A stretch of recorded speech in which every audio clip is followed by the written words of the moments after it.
Selamünaleyküm. Yangi videoga xush keldik. Bugungi videoda biz appda montajga harakat qilamiz. Lekin bu oson bo'lmaydi. Xullas, ketdik do'stlar.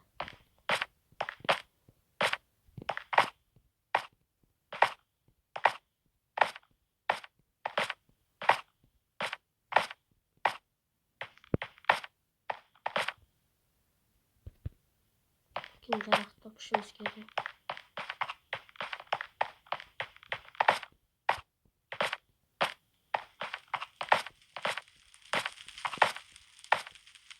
Vahşi qiyin-da do'stlar.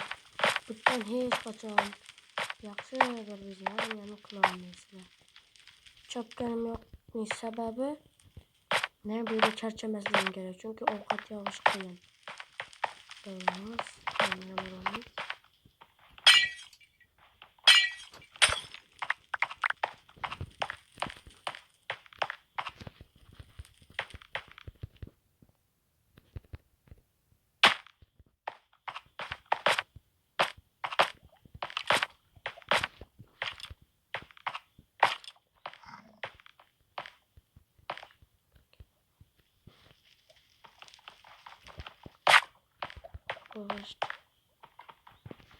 Bu kamıştan böyle alacağız.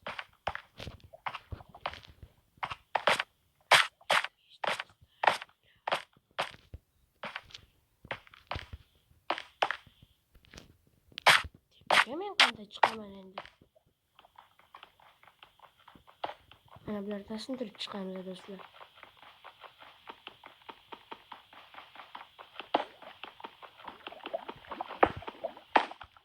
Ya, men qo'llasin desam, bular gapirmaydi.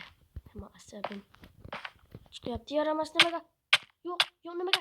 Yo'q, yo'q, yo'q, yo'q, yo'q, yo'q, yo'q.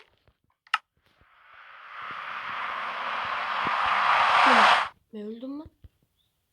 Lavaga tushib ketdimmi? Rostda bu narsalar jonimga tegib do'stlar, ana baribir. Men balta va boshqa narsalar yasab borishim kerak. Bu yerga keyin o'tamiz. Ovqat masalasi hal qilib chiqish kerak.